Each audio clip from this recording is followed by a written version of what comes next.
Diarra alistahili kadi nyekundu kwa alichofanya kwa refari. Ameonyesha utovu wa nidhamu wa hali ya juu. Amemgasi refari vya kutosha. Yaani amefanya kila aina ya utovu wa nidhamu. Nimeshangaa refari kwa nini hajampa kadi nyekundu. Kwa sababu ukitazama refari alishachomoa kadi nyekundu lakini hajampa. Kwa nini? Wakati kashafanya vurugu za kutosha. Utovu wa nidhamu. Hapa nasubiri masaa 72 watoe hukumu kwa alichofanya Diarra. Kafanya kitu cha hovyo kabisa kwenye mpira. Uwezo ukawa na mpushi refari vile. Mpira ushaisha, kubali matokeo basi. Lakini Diarra kaonesha utovu wa nidhamu hali ya juu.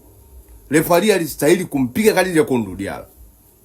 Kwa maana hapa tunatusubiri masaa 72 ipige faini Diarra kwa utovu wa nidhamu aliouonesha. Yaani hii haikubaliki. Diarra stahili kupewa adhabu kwa alichomfanyia refari.